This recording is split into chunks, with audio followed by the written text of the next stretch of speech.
Hello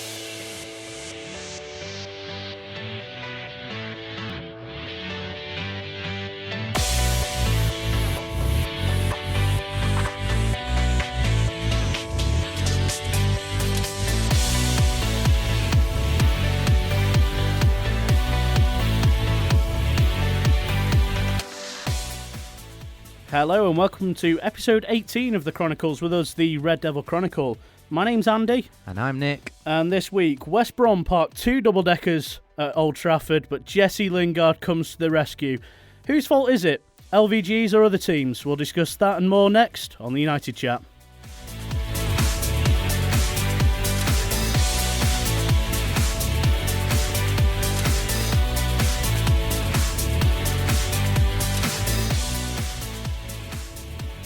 Before all that, though, it's been a couple of weeks, hasn't it? So let's do some housekeeping about what's happened since we were last on air. And firstly, let me introduce to my left, Nick, and through the glass, we've got producer Joe on, as always. Good evening, gents. You all right, mate? How's it going? No more, I'm Nick. We're progressing. Yeah, we're getting full name now.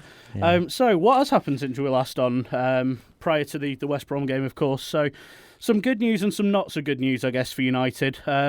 They had gone 465 minutes without conceding a goal prior to the West Brom game.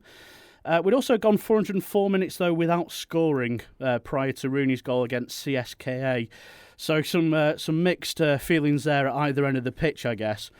Some further good news, though, for United, of course, is that they've scored 3 in the 2 games following the goal drought. So at least we're back scoring again. And we've continued to keep those clean sheets now, of course. It's now 555 minutes since United last conceded a goal. So, Nick, based on what we're sort of talking about there in the housekeeping that we've just sweeped up, have you been happy with sort of recent results? We held City, of course. You know, we've beaten Moscow. Yeah, there was the Middlesbrough defeat. But how have you felt in general about the results? I'm not a fan of housework, personally. But, no, it's horrible, isn't it? So I thought I'd just get it out of the way early. No. Personally, I was disappointed with the derby, which I think is the first time in quite a while that, as a United fan, I've been able to sit there and think they were there for the taking. Silva and Aguero was out, and I thought we did them a favour by playing them Martial on the wing, and that's my personal opinion. And I thought, that it's a good sign, it's a good progression. Mostly for the last 4 or 5 years now, I've gone into a derby and thought we're going to get pasted. But that was the first time I've gone into a derby and I felt confident. But I was disappointed with the result. And I think when we go back to the empty yard, I think they'll have Silva and Aguero back, and it'll be a much tougher game, and they'll be favourites for the win. I would have thought so. Joe, Nick mentions there about David Silva, Aguero missing. Is that something we should have capitalised on? Did we miss a trick not going for the win? Did we play for the draw on the day, in your opinion? No, I don't think. I think a draw is respectable against City.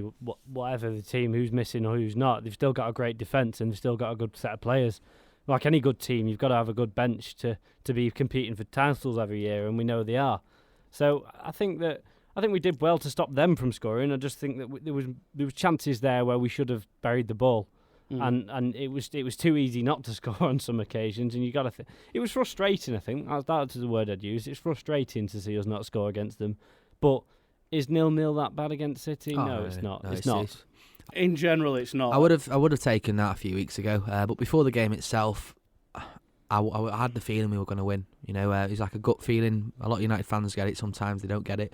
But I thought, with the players that they had missing, they are their 2 best players, and we should be winning those games. That's the difference between title challenges and not title challenges. I think Kompany's return was a big factor, though. Oh yeah, that was a huge boost for them. Yeah, whether or not he was 100% ready or not, you wouldn't have known it in the game. He played very well. And Otamendi had a very good game as well. I still believe if Martial was played in the middle, we would have won that game.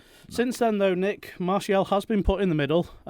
We've played more as a 4-4-2, which is, I think we've improved. Something I mentioned on Twitter. Yeah. Just put it out there as a question, saying should United go back to the old United way, quote unquote, 4-4-2 with wingers playing the 2 up top to press defences, back up the pitch. Do you think that's worked out better with the 2 up front? I think there've been better performances, but I think a lot of the problems that we don't have fear factor anymore, particularly at home, which is what you need.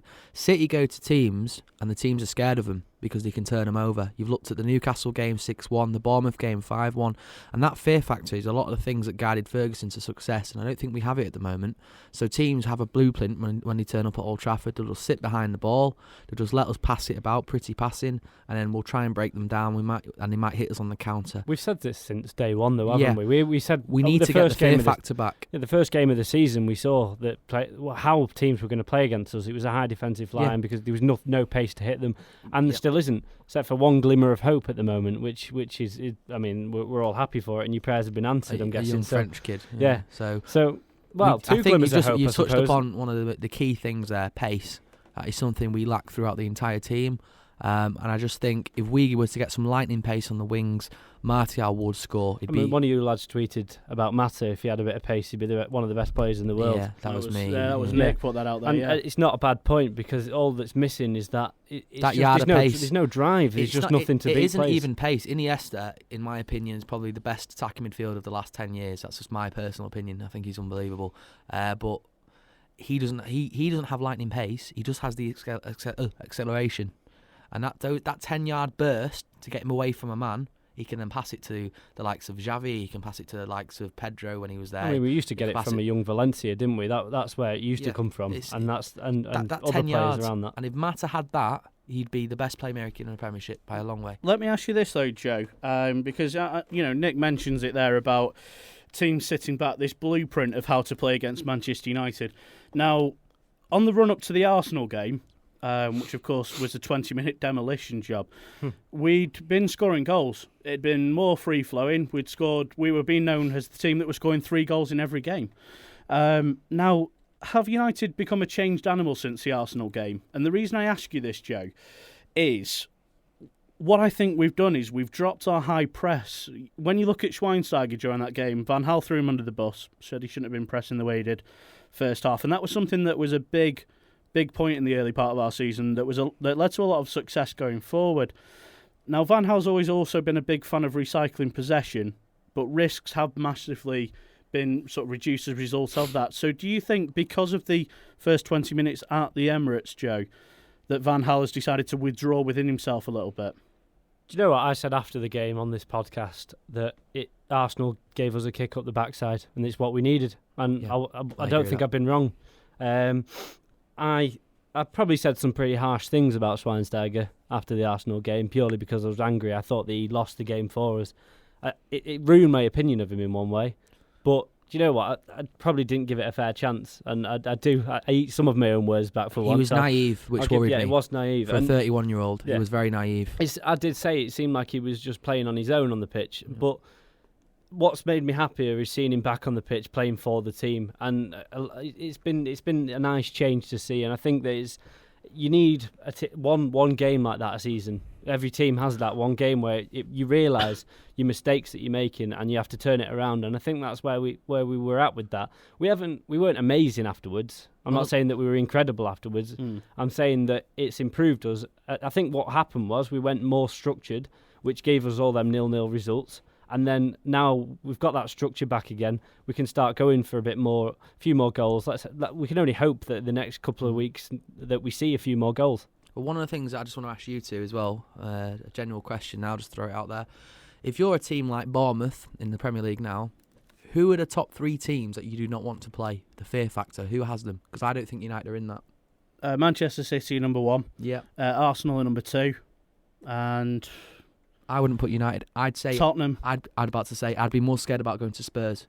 That is what it's come to. We are not. We should be the most feared team in the league at Old Trafford, and we're not. And that's where our problems stem from. This blueprint that teams have to beat us, or just to turn up and grab a point, it's so easy to predict, and every team does it to us. Every lesser team. I think Spurs more feared than us is a bold claim. I would say right now, I think teams would be. I'd have to slightly disagree with that. I thought they were excellent against Arsenal. Well, they were. But who would your 3 be then, Joe? Where would you sort of go on there's that? only probably 2 in the league at the moment that teams are scared of them. It's got to be City and Arsenal. And you think beyond that, teams aren't afraid of going anywhere else? I think that Premier League's kind of... How much has that changed that teams aren't like Bournemouth, 11,000-seater stadium, and they're not scared about going to Old Trafford? No. It has levelled out. Yeah, it has. It's a level playing field, which it makes for more exciting football. But at the same time, it's more frustrating for the fans of bigger clubs that were these dominated clubs. The thing with the fear factor, you can get it overnight. You can get it in one game. If we were to play a good team at home, like Everton, for example, good solid Premier League team, and we were to batter them 4, maybe 5-0 at home, really tear them to pieces, the fear factor straight away it's there. But you lose the fear factor over a long period of time. We lost it over Moyes. We lost it in Van Gaal's first season with the type of football we played, and I think we don't have it this season either. And I think that's one of the major problems why we're not title challengers. I think it'd be difficult to get back though, Nick. But with the team we've got, yeah, there have been positive changes though, which I come back to. If you look at the 7 games before we played Arsenal, yes, we'd scored 16 goals, and that dropped to 7 goals in the 7 since we played Arsenal. So it's been a drop of 9 goals.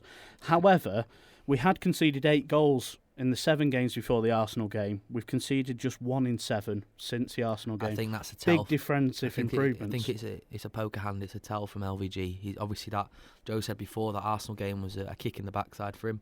I think it was for every United fan. I went there and I didn't think that would be anything like that. Has he gone overly cautious as a result of the when you look at those stats there, it seems against that way, the likes of Arsenal and against the likes of City, you can be like that. But when you're playing West Brom at home, you've got to go all attacking, guns blazing. You've got to destroy them. That's what United's philosophy is. Now, Joe, you're shaking your head. I mean, are you thinking he's not gone overly cautious? Are you just simply thinking it's sort of implanting solid foundations to build from? I think that it is a mixture of both. I'm not going to use the words overly cautious. I'm not going to say that because I think it's. I mean, I'd like to say it's just a bit of structure, a bit of a plan, a bit of a forward thinking that we need to. Your team needs some form of continuity. Sorry, I couldn't get it out then. Needs some form of continuity, and I think that what we needed was to worry about where our issues were. And to be honest, they always have throughout the season. We've known that up front there's something missing, but defensively we weren't being bothered. And once we got bothered, I think we needed to reset and go back to simple football where we can just put a defensive line out and no team can get past that. I have no issues with the type of football we play against the bigger teams. If we were to play the way we play now against the likes of Real Madrid in the Champions League or against City away, I have no problem with that. That is perfect for me. The problems that I have with LVG and United at the moment is when we play the lesser teams, we should be tearing them to pieces. It shouldn't be as one-sided as it is, or it shouldn't be as easy for them as it is. They just sit back. Like, I think it was 34 minutes before we had a shot against Crystal Palace. That is appalling. Yeah. So. No, I completely get where you're coming from on that. I think that's where my argument is perhaps coming in, that he is looking a bit overly cautious against the so-called lesser teams of the league, I guess. Is he just using the players he's got to the best of their ability? Is it overly cautious, or is it using his players, which we've got a more defensively minded side at the moment? Is that debate about players being played out of position again, though, isn't it? We've got a number of players that aren't being played in their correct positions. So I think it stems to that as well. I think the thing is with it, you've noticed the 2 holding midfielders played, which is something we're being criticised for regularly, that Herrera won't get game time enough. I think it's sensible. I think it's sensible to do at the moment. With the run that we've been on, our season could have really sort of rolled away from us early doors. A couple of bad defeats, a couple of under-par performances. We could have been out the title race by now. I think Van Gaal's been sensible. I've made the point of this, and do check out the article. It's on the Daisy Cutter. We put a link out there for it before. Just about Van Gaal putting, sort of solidity at the back ahead of flair. I think we'll see the flair come back into the side. I just think you have to get your priorities right, and we are still in the title race. Something else I just want to ask you two. Obviously, we've seen a lot of Carrick and Schweinsteiger together. We've seen a lot of Schneiderlin and Schweinsteiger. Have we seen Herrera and Schneiderlin together yet? No, we haven't really. Wouldn't that be the perfect combination? A combative midfielder and a creative one? He tried it. It was one of the games. I think it was against Bruges away. I remember Herrera sat in. Yeah. But Chelsea away last season, how good was Herrera? He was fantastic, but he's since proved that he gives the ball away too much in that position. I think he'd be a critical player towards the end of the season, Herrera. Because I think once the team starts running out of the fuel that from the start of the season we have, once players start getting tired, we've got a younger player to come and step in. He's not an old player. He's got a lot of energy, and he'll step in and probably start beating teams, because a lot of these teams, as they tire, a player with lots of energy is what they probably most fear, and Herrera's got that. So let's turn it on to the West Brom game then, because I want to focus on obviously what happened last weekend as well. Simply job done against West Brom, of course. United 2, West Brom 0, and I think with the point Joe just raises there, Nick, in games like that, we knew how Pulis was going to set his West Brom side up. He followed the exact blueprint. He sat, as I said at the start of the show, 2 double-deckers, in front of Boas Myhill's goal. It would have been, even at 2-0, like they won't have been too disheartened by it. One was a penalty. Yeah. One was... If I was Tony Pulis coming away from that game, I would have thought they didn't have many chances. Yes, they dominated the ball, but they do that in every game. That's their style of play. But I think you need to accept with teams like West Brom, they're fighting for their lives, and they're always going to set up like that. So we need patience. So is it a case of wearing a team down and then using Herrera later on in a game? No, I think they're the type of games Schneiderlin and Herrera should be starting in midfield. We can afford to drop Schweinsteiger in those type of games, Carrick in those type of games. We can afford to give West Brom extra space because they've not got the game changers that can change the game. But I understand that. Carrick is always important to these games. I don't think you could drop Carrick. I do not think that would be an option. I'd like to see a bit more. Like you look at Man City, for example, or even Arsenal. In their midfield, you've got Coquelin and Cazorla. One's defensive-minded, trying to win the ball back. The other one's creative. The second best team in the league at the moment on current form.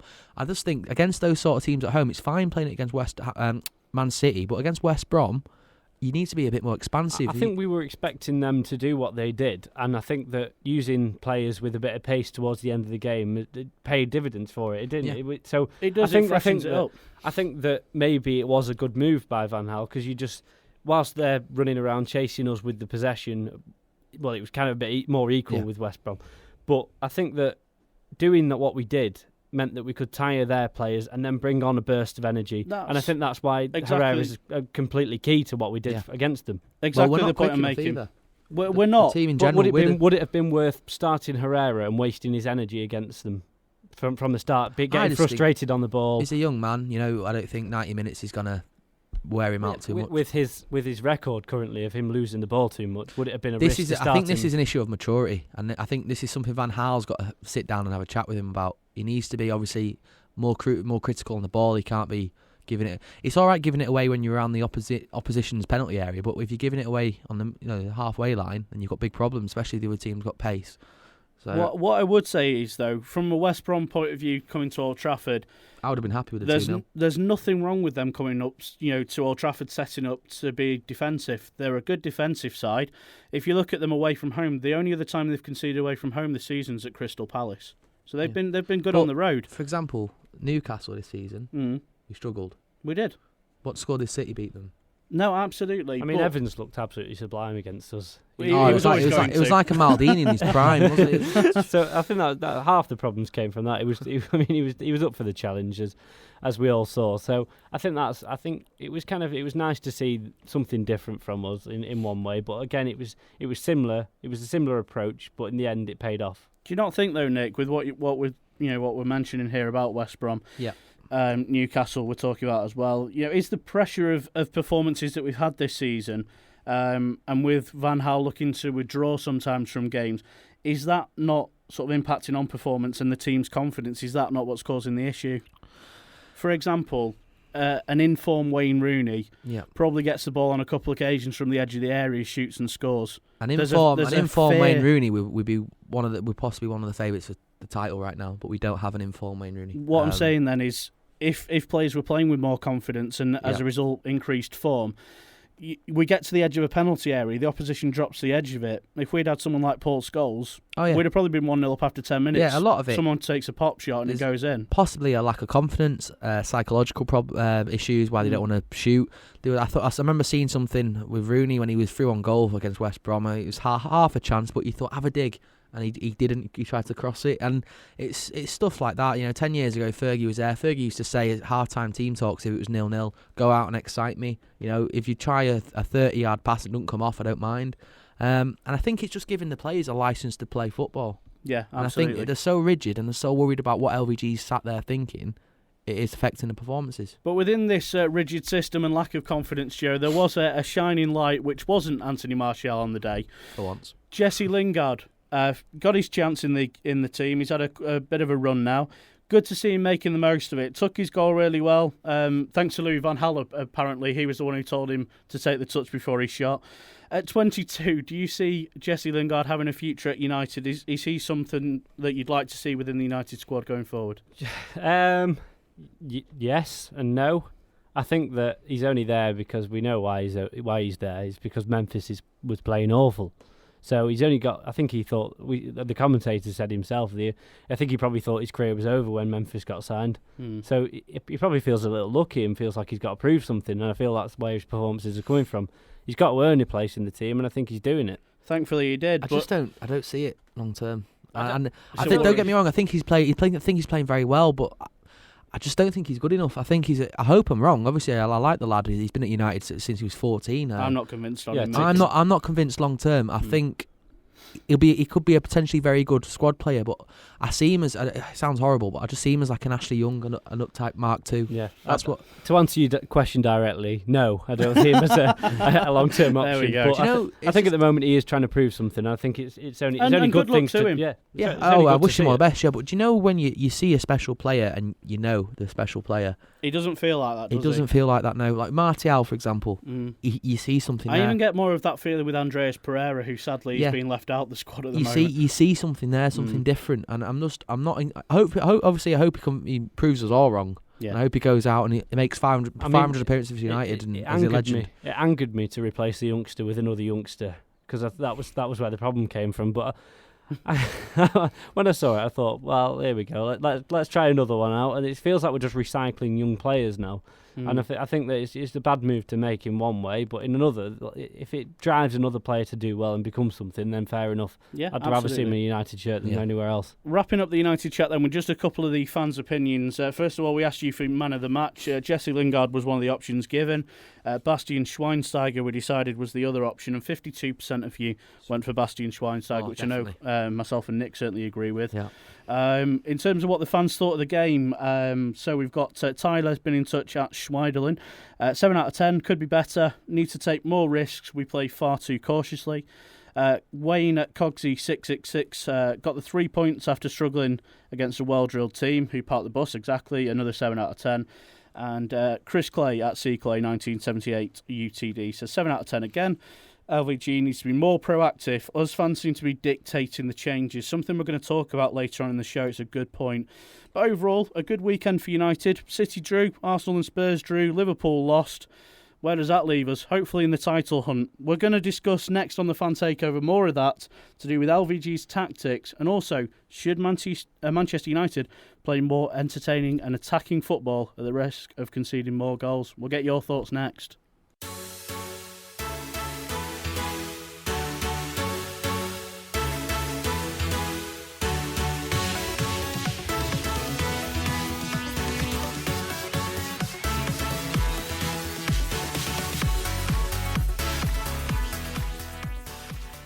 So this Monday, as we do every Monday, we ask for some of the fans' opinions in a variety of polls and interesting topics surrounding Manchester United. And delighted to be joined by a number of guests this week on the show to have their say. So let's fire straight in. We've got Diarmuid on with us at the moment from the United stand. He's going to have a chat through us. First of all, good evening, Diarmuid. Hey guys, how you doing? Hey, I'm very well. Are you okay? Yeah, not too bad, mate. Yeah, good, thanks. Good. Diarmuid, we're just going to fire straight in with the first topic up for debate this week that we had.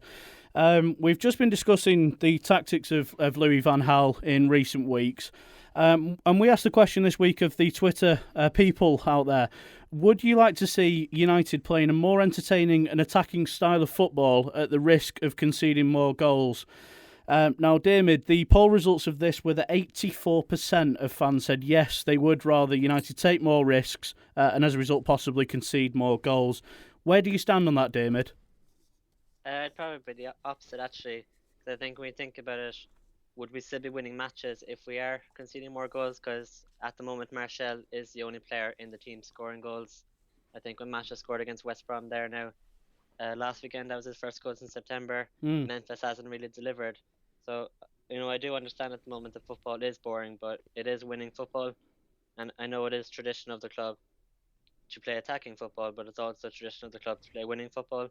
And at the moment it's working, and I would prefer to see us stick with it and actually win a trophy, because we don't want to become like Arsenal and not win a trophy for 5 or 6 years. Do you agree, Diarmuid, that we seem to be losing our identity under LVG? The Fergie philosophy, win, play, attacking football, are we losing that? Well, I suppose I would wonder if that was the Fergie philosophy rather than the Manchester United philosophy. It's just when he was there for so long, Yep. it became the Manchester United philosophy. But at the same time, he is still bringing a lot of players through, so I think he's keeping the tradition as much as he can. But at the same time, I just think we need to win a trophy after Fergie. Absolutely. So- So you're saying, Diarmuid, then you'd rather, for example, win the title, say, the Chelsea way than perhaps the old established United way, if you like. Not in the long term, but just to get a trophy, yeah. So win it first and then win well if you can. Yeah, pretty much. No, there you go. It's a long term ideology. Yeah. No, I mean, you've got to think of it long term. I mean, Van Gaal's here to build foundations, and you've got to hope that the club going forward, takes knowledge of where we're up to when the new manager comes in and takes that next step forward. But, as Diarmuid said, it's a results business at the end of the day. So, you're going with the 16% on Twitter, and fair play, good points made. Diarmuid, let's fire on with the second debate we've had on Twitter then this week. We wanted to know, would you use the transfer window to improve the squad? And if yes, who would you sign? Now, 89% of fans said that they wanted us to use a January transfer window to improve the squad. Would you, Diarmuid, first of all? And if you would improve the squad, who would you sign if the answer is yes? I'm not entirely sure who we would sign, because I'm just trying to think. In January, you wouldn't sign too many players of the quality we're looking for, and I'm not sure there's a point of just signing players for the sake of it. If I was signing maybe a backup goalkeeper, because when Romero's in goal, I get nervous anytime the ball is near him. I would think Sillinson at Ajax is probably the best you're going to get of a certain standard, knowing that he's going to come in as a backup. I think at the back line we've plenty of options, even maybe another full-back now with the injury to Valencia. What about Sadio Mane? Think we could get him from Southampton? I'd probably prefer Mahrez, but I think the worry I'd have with both Mahrez and Mane is that they are players that take a lot of chances, and we have seen with wingers like Memphis, Young, and Di Maria, for whatever reason, wingers at the club just don't seem to be allowed to take chances, and on paper they sound like the perfect signings, but if we sign them, Van Gaal's just going to beat the creativity out of them, and it's just going to be another waste of money. So is it not that the January transfer window just not the right time for United to get the type of quality that we want in? Yeah, I think more than anything we need a Harry Kane, but that's not going to happen in January, is it?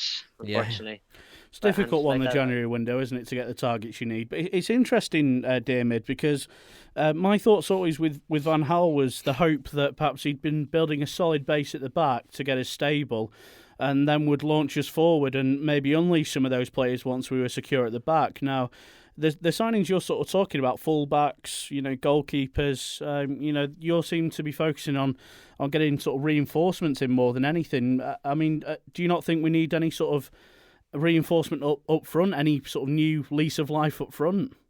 Yeah, like I said, I would love to see Mane or Mahrez on the wings, but I just don't think Van Gaal's going to use them the way he should. I think we have seen with Masha and Di Maria, Memphis, the list goes on, the wingers just, for whatever reason, just aren't allowed to take chances, and it just seems like a total waste of time. I do believe we need them, but if Van Gaal's just going to play them the way the other players have played and restrict them, it's just a waste of time for everyone. Okay.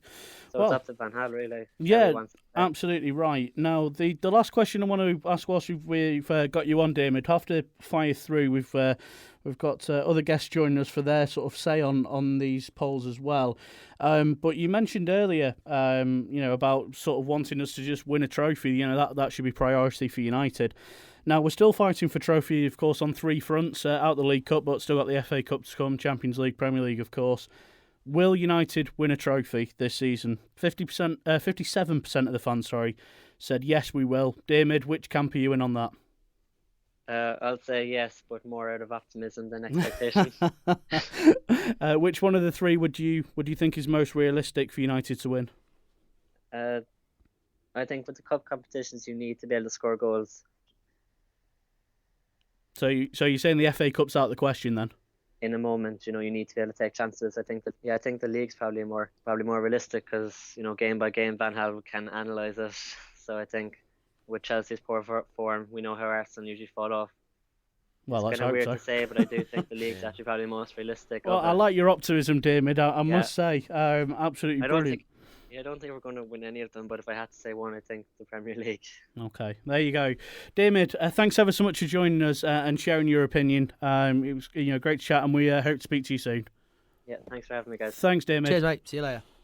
That was Diarmuid from the United Stand. Do give him a follow and get involved in United Chat with him. And we're just going to fire straight on. We've got another guest joining us now on the line. We've got Tell with us. He's from the Devil's Terrace. It's great to have a new voice on. Tell, good evening.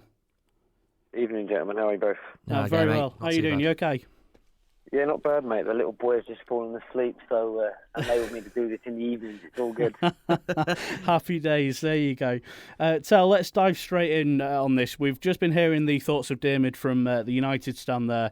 And we were just asking him to start off with, would you like to see United play more entertaining and attacking football at the risk of conceding goals? Now, although 84% of the fans that voted on the poll that we had on Monday, Diarmuid said no. He doesn't want to see us play more attacking and entertaining football at the risk of conceding goals. He wants us to be solid. He wants us to perhaps win the Chelsea way, play boring football but just win the titles. Tell, where do you fall on this? I'm actually going to sort of stick right in the middle and say there's a fine balance between the two things. If you go back maybe 4 or 5 weeks ago, the majority of Manchester United fans across sort of social media and all of the sort of mediums that there are now to vent your opinions on, whether it's Twitter, YouTube, most people were focusing their attention on Wayne Rooney, his poor form, and that was holding Manchester United back. Stick the Martial up front and we'll bang all the goals in. And I think there's a few of us, it wasn't until Paul Scholes said it that people started to listen, but we weren't committing enough players forward. There weren't enough runners coming from deep. And I think that when you look at the CSKA Moscow game, that was different. We only won 1-0, but you saw a lot more commitment. You saw players running at defences being slightly more direct. But at the same time, we didn't overcommit and leave ourselves vulnerable to counter-attacks. And I think that's where we need to get the balance right. And I suppose the opening 25 minutes of games, especially at home against, with respect, the lesser team, as per the West Brom game just gone, to create one opportunity in the opening 25 minutes is unacceptable. And longer term, I think we would drop more points than we would win. So for me, I'd rather go a goal behind and then have to come back and maybe score 2. But if we're creating 15 to 20 chances per game, I would fancy us to score 2 or 3 goals. When we're only creating 6 or 7, it halves that opportunity. And then if you do get caught, as we did last season a number of times against the likes of Swansea, Everton, we dropped so many points where we were the dominant team in possession, but we just weren't committing enough men into the box to score goals. And I think there needs to be a balance of risk and reward. But at the same time, I wouldn't want to see us play gun-ho football with no discipline as we did under the unfortunate David Moyes. Absolutely. Great points, Tel. Fantastic way of sitting on the fence as well. But I mentioned this point earlier on in the show, Tel. I was saying about Louis van Gaal since the Arsenal game. We've almost become sort of overly cautious. We were scoring sort of 2-3 goals a game in the run-up to the Arsenal game. There's 20-minute demolition, of course, as we well remember. And since the 7 games we played against Arsenal, we've only conceded a goal. So is it a case that Van Gaal has maybe become overcautious for now, maybe looked just to stabilise things before sort of letting the free-flowing attacking football return to United? I think that's absolutely bang on. That game, I don't think any of us expected it. The way we've performed at the Emirates in recent years against Arsenal, I don't think a single United fan saw that coming. I don't think an Arsenal fan saw it coming, to be fair. And it has knocked the stuffing out of us. And maybe, as you say, the manager thought, we'll shut up shop and we'll be as conservative as possible to ensure that doesn't happen again. But I suppose what's interesting to me, if we'd have committed more men forward in the games after that, so against, if you look at the games we drew against City and Crystal Palace, we could have won the game at City and lost at Palace, but we'd still have more points. So there's almost absolutely, that we probably would have got, I don't know really, I think Palace were unlucky not to beat us really. They had the better opportunities. If we'd have attacked more, again, you might have suppressed their attacking urge. You never know. Football isn't about if, buts and maybes. It's all hypothetical after the fact. But for me, I think that's absolutely right. It's not the stuffing out of us. He thought, right, we're going to sit back, be defensive and very conservative in our play, economical in our attacks, and that has suppressed the attacking side of things. But they're not from everybody, because you watch young Jesse Lingard play, and he's direct and he's running at them all the time. So I know that some people think that he stops our attacking players from being creative, but yet Ashley Young comes on and always does it. It makes those points almost lose. They're diluted by the fact that certain individuals go out there and attack, and Martial has not stopped trying to take players on and score goals. But yet people say that the manager drops players who does that. The argument's sort of none and void for me. It doesn't make much sense. I understand where you're coming from with that, Tal, and also I'm glad you raised something there, talking about the Palace and City games, something that I was looking back on before and after the Arsenal games, just to have a look at how form sort of held going into it and came since. On the run-up to playing against Arsenal, we'd won 5 of our 7 games played before Arsenal and lost 2. Now, in the 7 games since we played Arsenal, we've won 3 and drawn 4, so we're unbeaten technically. But if you look at that in terms of wins, as you mentioned there with Palace and City, if we'd have won 1 and lost the other, we still had more points. They were both there for the taking as well. Absolutely. We actually, playing a more attacking style of football and conceding more goals, we actually won more games in the 7 leading up to Arsenal than we have since. So maybe not always good to be sort of so negative in withdrawing, I guess. I was just sat here, I was agreeing with everything Tel said. Yeah. I couldn't really say anything. But one thing I would ask you, Tel, you're in charge of United. The January transfer window, who do you think we can get? I would love to go and purchase Mane from Southampton. And I think a lot of United fans were underwhelmed by his name, and I think that this is almost a FIFA culture of fans, including myself. I grew up with the game as well. Often it's the big names that excite you, and we tend to think, oh, why buy Mane? But I think we're all doing the fan scouting now every time Southampton play, and I've been impressed with him last season and this season. I think that he can play in the 10 or out wide. He has natural pace, which we lack in direct. Yeah. And I would love to think we can go and get him, potentially Philippe Anderson, but I've never seen him play, and you never quite know how a player is going to do in the Premier League. Memphis being a prime example. Yeah, of course, and and I've got all faith that Memphis will come good. I mean, I heard something on Talk Sport today that he has put 5 kilos of weight on since coming to England, and you think, that's a lot of weight. I don't care if it's in muscle. I've always thought that the problem Antonio Valencia has got is he's become too muscular for a football player. But what do I know? I sit in an office all day with a beer belly. So don't we all, mate? Yeah, but yeah, Mane for me would be a player I'd love us to go out and buy. I don't care how much it costs. We've got the money. I wouldn't give two hoots if people say we're buying the league. We have to just go out and spend the money that's available now, because other clubs are doing it and have been pulling away from us for a number of years. So I don't care how much it costs. If we were to sign Mane, mate, where do you think he'd play in our team? I think he'd be put on the right on the right hand side for Mata. Yeah, I think Mata. I've been impressed with Mata. I've liked seeing him in the Manchester United kit. I just sometimes feel how do I put this? He doesn't have his pace doesn't bother me so much, because if you pass the ball well, it moves faster than any human. It's more his strength on the ball sometimes worries me, where I think Mane is bigger and stronger and can shake people off. But then I would like to see Mata given a run in the number 10 role, especially with Wayne Rooney being out of form, as it were. But then January's 2 months away. Rooney could be bang on it again by then, so it becomes a new debate. Could well be. Now, a lot of the fans that follow us have sort of agreed and taken up the points you've raised there, Tel. 64% of the fans, when we asked which speedy winger would you like, as Van Gaal quoted it, said they'd go with Mane, and I can't say I'd go anywhere else than Musa that. was decent. The only other player I was going to mention is Musa, impressed during the CSKA games, but Mane is twice. Premier League proven, so sensible option. As you say, this FIFA mentality of signing big names has become a bit of an issue, almost with fans' reactions, and I think we should do what's best for the club. But yeah.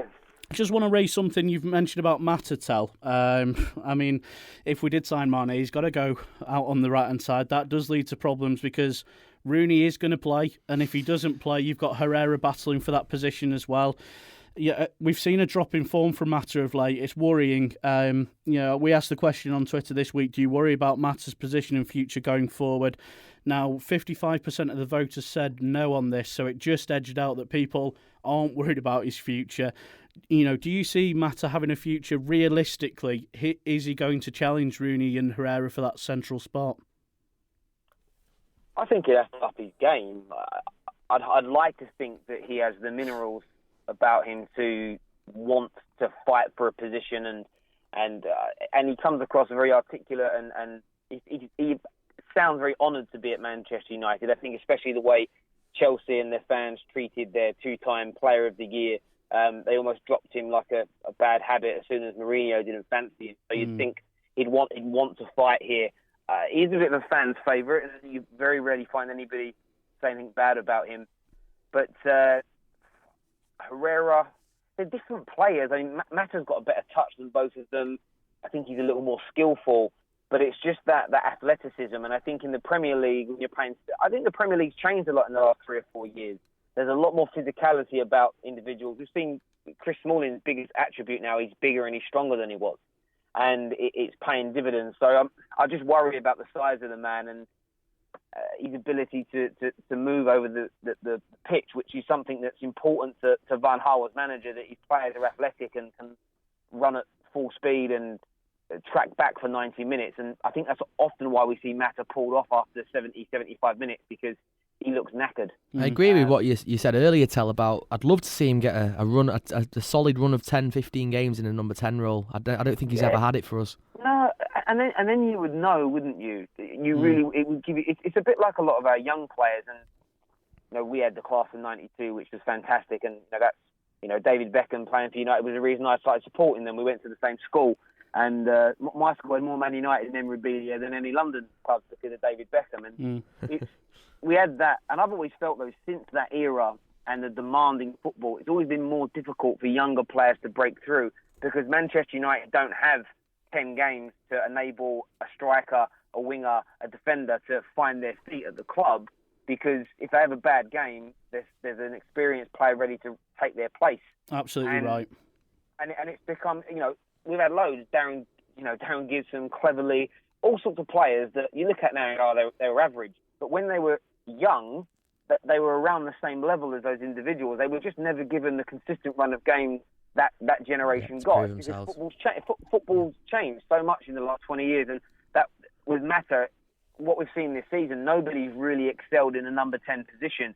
Statistically, which I don't really like, or just on the eye, nobody playing in that role has done particularly well, so it's rotated quite a bit. Mata gets an opportunity, sets up a goal or two and scores, he'll keep that place. But if he had a bad 2 or 3 games, Van Gaal will drop him. Yeah, absolutely. Some great points made, Tal, and I think, as you say, the fact that we've only given Mata almost a 1-game audition, perhaps a little bit harsh. We're going to have to move on. We've got another couple of callers to come yet, Tal. But absolutely superb points. It's been great to have you on. Just remind people where they can follow you on Twitter. No worries. It's at the Devil's Terrace. You can find us on YouTube as well. We often spend a lot of our day sitting in my car waffling about football. Give it a watch. Leave your comments and. Lovely. Cheers for having me on, Jeff. I know personally I very much enjoy your wafflings from your cartel, so keep up the good work and do give these guys a follow if you don't already. Tel, as I say, absolute pleasure. Hope to have you back on soon. Take care. All the best. Thank you. Cheers, Tel. Pal. That was Tel from the Devil's Terrace, as I say. Very, very impressed. Give them a follow if you don't already. Absolutely superb. Some great points made there from Tel. It was a real pleasure to have him on. But we're going to have to fire on, unfortunately. No matter how great the points were, we've got more callers to get through, and we're delighted to go from a new guest to one of our joyful regulars who always has something interesting to say. We've got Jogi joining us on the line. Jogi, good evening. Good evening, guys. How's it going, mate? You all right? Here we go then, Jogi. Now, always great to have you on. Always know you've got plenty of interesting things to say. And before I go any further with my question in, Jogi, I know we were talking sort of over the last couple of days, and you made a point to me which we're going to talk about in more detail later on in the show, but I want to get your angle on this. You were mentioning that Louis van Gaal needs more credit and Scholes needs to shut up. Do you want to elaborate on that? Yeah, I think a lot of United fans are kind of still in the Fergie era where we're still expecting that style of football and attack. And I think we need to kind of really just take a step back and see what he walked into and how he's changed the club going forward in a very short space of time. If you look at how the coaching structure has changed, if you look at the amount of players he's brought in, he still has kept us competing. Most United fans do want to see United attack, but you have to remember attack is not always the best option as well. If you remember the 4-4 with Everton when we lost the league practically because we kept on attacking. So this is a new era. We need to support it and not kind of read in too much of the media where they keep saying it's boring. It's not what people want. You have to look at it. Not so long ago in Moyes, we were nowhere to be seen. This guy's come in. He came in very late last summer. He's replaced players. He dealt with injuries. This season he's bought his more players and he's got some sort of structure, some sort of style, what he wants, and we are competing. I was listening to your point regarding the City game and Palace game. I do agree in what you said, but at the same time, if you go back this time last year where we were to where we are now, it's a big improvement. He has got the back four and the keeper pretty much as a solid unit, and when you look, it's very difficult to break down the defence. But going forward, I do agree it can improve, but I think too many people are reading into what people are writing and getting carried away that it's this and that. His game, if you look at him in Bayern to what he's doing now, it's very similar. He controls the game with possession, so his players don't get tired and we don't get exposed, and that's what he does. He is getting a hang of the going forward and what we want to see, but it is going to take time. But he's only been in the job over a year, so people need to remember that he's not been there 10 years. Jogi, I absolutely agree with you. A lot more patience is needed to be exercised by United fans. I made the point today. You've got to look at the players he got rid of and what he replaced it with. Then you've got to look at, forget what Fergie did. It's gone, it's done, it's dusted, it's over. You're not going to see that again. It's finished. The only thing I would say, though, Jogi, is although the deadwood being removed, absolutely brilliant, and as you say, the replacements he's brought in, fantastic. A lot of potential in this side now going forward, and we are stepping forward. That's the important thing. I agree with your points made. Stability at the back, absolutely superb. We've conceded 1 in 7 since the Arsenal game, as I've mentioned already. We conceded 8 in the 7 beforehand, so that's great. We've got it. We're starting to get it right at the back. That's superb. My issue is, Jogi, I sort of want to know what your thoughts are on this. But first of all, I'll just make the point that although we are going steps forward, against Palace last season, we beat them 2-1 in the away game. We beat City 4-2 at home. So in those particular games, we've almost stepped back. But what I want to ask you, Jogi, we've been asking fans this week on Twitter if during the January transfer window we need to improve the squad, and if so, who you'd sign. Now, a lot of people are going with the obvious of adding attacking talents. Diarmuid made a point earlier on in the show about perhaps bringing in some reinforcements to the back, perhaps a full-back. I'm slightly worried, and I don't know how you feel, Jogi, about Chris Smalling. Despite the fact that our defence looks very solid at the moment, I made this point to Nick earlier on. If we lose Chris Smalling for a prolonged period of time, I see huge issues for us at the back. I don't see that we've got the talent that Chris Smalling possesses. Do we need to bring in reinforcements to replace some of the deadwood as utility players? Yeah, I think it's a very good point regarding Chris Smalling. He's been phenomenal, and I was one of the people that thought he was finished. As we all did, mate. I think we all did. His aggression, and he's one of the only centre-backs that are playing in the Premier League who brings the ball out. Not many centre-backs in the Premier League, like Cahill, Terry, you've got company, they don't bring the ball out. He's what Van Gaal has done with him, they've brought a style to him where he brings the ball out like Ferdinand, like Maldini. I'm not saying he's as good as that, but he has got that continental style of bringing the ball out. As I do agree, we do need some reinforcements at the back. And one player I think not a lot of big teams are looking at is Ashley Williams at Swansea, who I think it is Ashley Williams, isn't it? The captain? Yeah, I'm glad you brought him up. Yeah. Yeah, I think a lot of people, I think he's very underrated, number one. I think he's number two, he's a very good defender. And I think absolutely is. He leads the back four very well.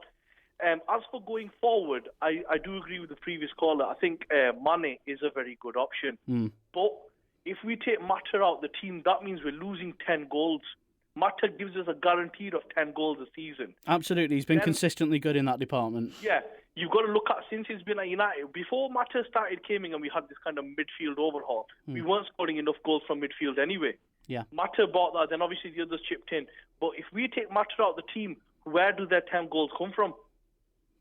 Well, it struggles it struggles really, doesn't it, Jogi? Because even Martial's goals, despite his work rate, have dropped off, and we can't expect him to be coming in too much. Wayne Rooney, of course, we know only too well about. So I agree with you. With us not playing Herrera either, and Herrera has chipped in with goals when he's played. I think you do tend to struggle. So I agree. Mata is essential. I think, like the previous caller, I think we need to give Mata a run of games. We give him one game, he's not performed well at number 10, and we move him out of position. And the thing is, if you remember Mata's history at Chelsea, he was 2 years Player of the Year as a number 10. And I remember very well under Benitez, when they came to Old Trafford in the FA Cup, he absolutely ate us alive on his own. We couldn't control him. Yep. We give him one game at number 10. He doesn't do well. We move him back out to the right. Okay, if he goes to the right, he's not the fastest. Right, no. We bring Mane in. Right, he's not a winger, is he? That's the problem. No, that's why he drifts in a lot. But if Mane does come in at the wing and Mata's out the team, where do them 10 goals come from then? Absolutely I right. can't see Schneiderlin scoring. I can't see Bastian doing 10. Rooney, I'll be lucky if he does 5 this season. And on the right, on the left, you Marshall, Lingard, Memphis, you're asking too much. It's a fact, though, isn't it? Come on, we don't I know Joe absolutely loves it when you bring Rooney up. But I totally agree about the Rooney thing. But, Jogi, I'm going to end with this. He doesn't even look like he'll do 5, though, does he? Really? Stop trying to throw your fishing rod out, Jogi. I'm not biting today. I'm just not happening. I just want to get your opinions on this, though, Jogi, before we let you go. United, of course, still fighting on 3 fronts for a trophy. Are unfortunately out of the League Cup. God knows how that happened. Do you think Jogi will win a trophy this season? And do you think if Van Gaal doesn't, is that a failing on his part? Yeah, I do think we will win a trophy. I'm confident we'll win 2 trophies this year. 2? Yeah. Which 2? The league I'm very confident in, and I'm confident in the FA Cup as well. I love the optimism, Jogi. I really do. Sensational. As for if he doesn't deliver, then I think he needs to be reviewed or he needs to be moved on.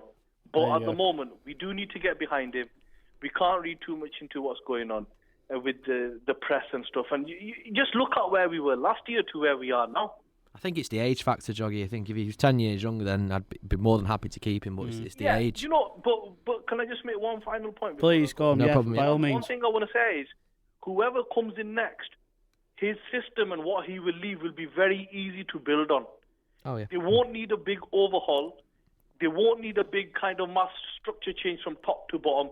If Guardiola comes, Ancelotti comes, Giggs comes, whoever comes, what he will leave will be very easy to build upon and take it to the next level. Absolutely correct. I mentioned this again earlier on today. We are forming a solid spine. The next manager that comes in will have a lot more knowledge about where United need to go than LVG did when he took over from Moyes. Completely spot on, Jogi. Just remind people where they can follow you again on Twitter.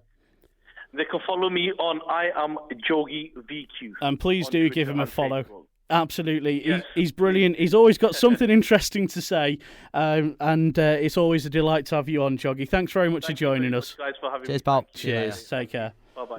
That was Jogi. As I say, give him a follow. He always has an interesting point of view on pretty much everything. And it's always great to hear different sides of the argument. Speaking of different sides of the argument, we're going to crack on with our last caller, and I'm pretty sure he's going to go down a similar line. We've got regular, I would say regular, he's been missing in action of late. We've got Chris Clay joining us on the line, last caller of the night for the Fan Takeover. Chris, welcome to the madness that is the Fan Takeover. Hello, mate. Good evening, gents. How are we doing? Oh, we're well. We're well. Are you okay? And I'm very good. And as to agreeing with Jogi, 5 goals for Rooney in a season? I don't think so. I suspected you wouldn't agree with that one. But we'll park that there for now. Thank you, Chris, for coming on Don't want to talk about Rooney tonight. Bring some sanity back to the podcast. Let's have a few weeks off. Now let's crack on with the point that Jogi just ended on. A very optimistic one, I might add, which falls in your usual line, Chris, I must say. Jogi has us down to win 2 of the 3 trophies that we're in for. He thinks we're going to win the league and we're going to win the FA Cup. Where do you fall on that? I think we may win one if we're lucky. I think the season's too short, but I think as for the league, I think it's a very poor league this year. A lot of teams are playing poorly. Surprise results. Lower sides are catching your top teams up. So the Premier League, I think that's open. As is the FA Cup, Champions League. Maybe if we learn to take penalties, we might have a chance because we don't seem to be conceding too many. So if it goes to penalty shootouts, we're not very good on penalty shootouts of late, Chris. I mean, if we learn to take penalties, we might have a chance. No, I agree completely with what you're saying about the league. It is a very poor Premier League year this year, and I think Arsenal will have their usual March-April implosion. That is going to be expected. It will probably happen. Can't wait for Piers Morgan to be tweeting about that. But I just think with City's squad this year, mate, I think they'll walk it personally. I disagree. I think there's too many teams that can beat them. I think if you take 2, maybe 3 players out of their team, they've struggled without Aguero. They have. I mean, you look at that game against Norwich at home as a prime example. That was a 4-5-0 banker, wasn't it? Imagine they wouldn't have signed De Bruyne this season. Yeah, no, exactly. They've struggled. So I see your point made. If Company gets injured as well, at the same time, or one or the other, I think they struggle. I really do. And this has been a problem for City, hasn't it? Really, which is why I think they've not put back-to-back titles together. They don't keep the likes of Aguero and Company fit. There seems to be underlying problems with those sort of players far too often. But let's say, Chris, let's go with your thoughts. Let's say Van Gaal does win a trophy, whether that's the FA Cup, the league, whatever it is. Do you think if Van Gaal wins a trophy, we allow him to see out his contract? Yeah, I think it's a given. I think the Glazers and Edward would have put a plan in place that Van Gaal would be there for 3 years, stabilise the club, forget about what style of football we're going to play. They're not bothered about that. They just wanted stability in the club, guaranteed Champions League, get the money back on the table, get the sponsorship deals in place, and then they will look to go from there. Well, I mean, okay, a quick scenario to ask you, Chris. Just a quick one. We finish, say, 3rd in the league this year. We get knocked out of the Champions League and we win the FA Cup. Guardiola becomes available in the summer. Ancelotti becomes available. What do we do? I would move on. I would move LVG on, and I would go for one of the options. Exactly. That's all. I think it just is. I said to Tell before, and I said to Jogi, it is just an age thing with Van Gaal. If he was 10 years younger, I wouldn't have a problem with it, but he is going to be 65 next summer, and I think you need to think of United before you're thinking of LVG. I've said in earlier shows, I don't care if we win the treble this year. I'd still look to move him on. That is what I'm at the moment. Obviously, a lot of United fans will completely disagree with that, but I just think I 100% agree. Yeah, I just think he's a manager who's. I think he's putting himself before the club. I think he wants to go out on a high, and I think if he won the league this year, I think he'd go. Personally, I think that's what would happen. I just think we need.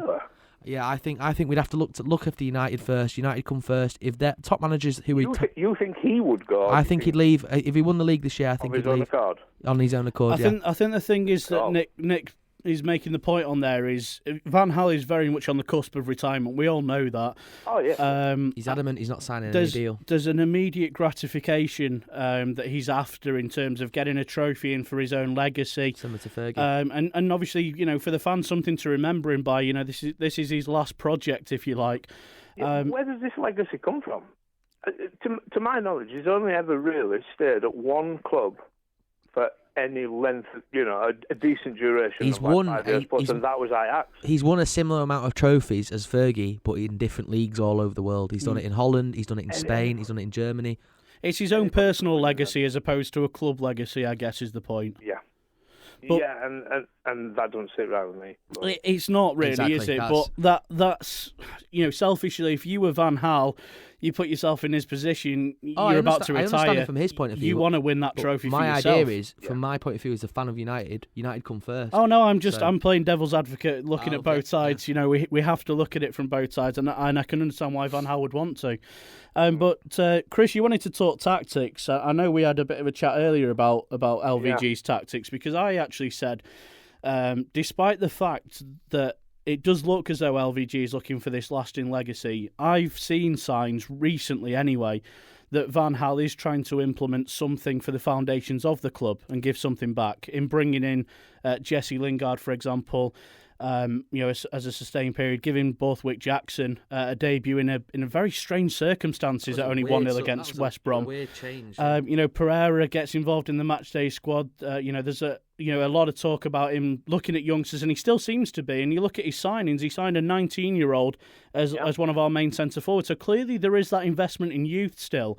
So I mean, do you still think Van Gaal is looking to get, the foundations of the club ready for moving on to the next manager, or is it just purely about him? I still think it's purely about him. United have always given opportunities to youth, always. You must be babes even prior to that. I think it's just because we are a thin squad. He's got rid of the deadwood, as we keep saying, which was good. Some of which I don't think we should have got rid of. But I agree. So he's had to rely on some of this youth. I think the fact that our back four has been outstanding this year has allowed him to play your Lingards, allowed him to play Martial so much when we signed him. But going back to tactics, I think he just doesn't want to adapt. He just seems too late when he does adapt. We played against Arsenal and we were shocking. And it didn't change the tactics from the Everton game because we were so good. Yeah, well, one of the things I just wanted to raise quickly there, you made a very good point about he's putting these youngsters on the bench, and it's not because obviously he's promoting them; it's because we've got no other options. And I think that was a perfect point when Tuan Zebi, I think that's how you say his name. I think when he was on the bench in the previous weeks, I think it is genuinely because we've got no one else to put there. Yeah, it's a fair point. 100% agree. Yeah, that is ridiculously worrying. I just think Van Gaal, he's scared of change. He's looking after his own legacy, as we keep saying. So we played against Arsenal, we were shocking. He changed it against City. I thought we were very good against City, and it was the perfect tactics. But then he played the same tactics the week after against a lesser team when we could have gone 4-4-2. Yeah. And then the week after that, after we've all discussed going 4-4-2, he's gone 4-4-2. It's like he's a week behind everybody else. Totally. One of the things I just wanted to mention, Chris, was you touched upon the Arsenal game, and I said this a couple of weeks back after the match. Between the first and the second goal, there wasn't really a lot you could change. There were minutes between them. But between the second and the third goal, there was a good 10-12 minutes of watching United get battered. And throughout that 10 and 12 minutes, Fergie would have been up. He would have been changing it. And the minute the game went to 3... At 2-0, we've still got a chance. But the minute the game went to 3-0, it was over. And the thing that really frustrated me, those 10 to 12 minutes where he could have changed it, he could have brought Schneiderlin on, he could have mixed the game up a bit, he didn't move off his seat. He just carried on writing on his little pad. And Arsenal got the third goal, brilliant goal by Sanchez, by the way, and the game was over. Done. Yeah, no, totally agree with it. And I think it's that lack of ability to change that may cost us challenging for a trophy this season. If, like he has done in the last couple of weeks, he has gone to a 4-4-2 and we've looked like we're trying to do different things. If he keeps progressing that way and thinking, looking at the players he's got and the teams we're playing against, I think that's the difference. The teams we're playing against. I think you hit the nail on the head earlier on this week, Chris, when you made the point on a tweet of Van Gaal needs to be more proactive than reactive. He needs to be making those changes rather than waiting for fans to tell him or pundits to tell him and have a go at them for telling them and then implementing it anyway. So I think that's nail on head, really. Van Gaal, be proactive, make the changes, don't be scared, don't withdraw into what you know, make the changes, be positive and take gambles. We're not going to criticise him for having a go. Absolutely not. Completely agree with you. Chris, we're going to have to wrap up, unfortunately. We are out of time, but just remind people before we let you go where they can find you on Twitter. I believe it's Clare 1978 United. I believe you're correct. Chris, great to have you on as always. I could never remember. But great show, guys. Thanks very much for joining us, Chris. Cheers, mate. See you later. Bye. Wow. topsy-turvy, mental fan takeover. Yeah, I need a breather. One of my favourite fan takeovers that we've done, though. That was brilliant. Some incredible points made. Yeah. Thanks everyone who joined us on that, and for everyone who got involved on Twitter as well at We Follow United. Let us know if you've got any differences of opinions on anything we've discussed. But we're going to have to move it on because we've still got a bit to cover yet. I guess this is what happens when you take a couple of weeks out. But next up, we're going to discuss some things that have come up about Ronaldo and some things that Nicky Butt and Roy Keane have been saying. Let's hear more about that in the shootout coming up next.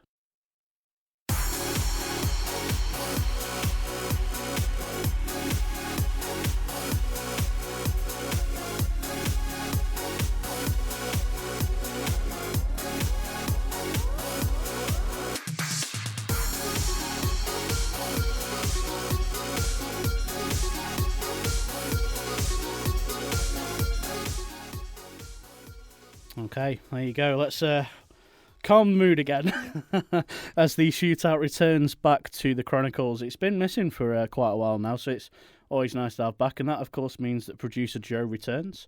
Hello. Welcome back. Yeah, that was busy, wasn't it? Yeah, no, that's why there was a bit of a longer song there. I was just trying to gather my sweaty behind the screen there, Joe. But for those of you new to the show or who haven't listened to the shootout for a while now, because it has been a bit, just a quick reminder on the sort of premise of it. It's 4 questions that Joe has to fire at myself and Nick. 2 for me, 2 for Nick. And then we have one that we fire back at him and for you, the fans on Twitter as well, to answer. Now, we don't give you time restrictions on your YouTube answers or Twitter answers, but Nick and I have 30 seconds, as will Joe in the studio, to answer those questions. Be interesting videos of sending people 30 seconds. It'd be How fast can you type in your answer? I'd be interested to see that, but there'd be no way of proving it. That's the only problem. Well, other than many videos, like I said, of just people typing sweaty behind the screen. But Nick, I'm going to move on to the first questions and for the fans to answer. It's, will Ronaldo ever return to United? I think this is the closest it's ever been since he's been at Madrid. He's saying all the right things. Obviously, his movies come out and he's constantly praising United. He's having pictures with Ferguson. Guillaume Balahay, who's really called Gary and he's from Bradford. He's coming out and saying that, his dreams of coming back to United. Obviously, PSG are in the background. I just think this is the closest we've been to Ronaldo returning for quite a while. And I question United fans that wouldn't have him back. All this, he's in the past, we need to move on. It's a load of crap. At 31 years old, he's still a top 3 player. Yeah, without a doubt. And this has come about because people look at the stats ahead of what they actually see and say, his goals have dropped off a little bit, his assists have dropped. He's lost his pace. Like, if you do not lose your finishing ability, he won't lose his shot. Play him in the middle. Like, he's good in the air. Play him anywhere. He looks after himself. You've seen the plays. Physique of the man. At 31 years old, would I have him back at United? Of course I would. We signed Schweinsteiger and nobody Just had a problem about. with that. No one had a problem. Put the words out my mouth, Joe. It's hypocritical. It's people who just been stupid. He's one of the best players in the world. At 35, he'll look at Ibrahimovic. Another example of the sort of FIFA and football manager mentality of a player loses his ability as soon as he reaches 30. Obviously, the one issue I will have with him returning to United is the fee.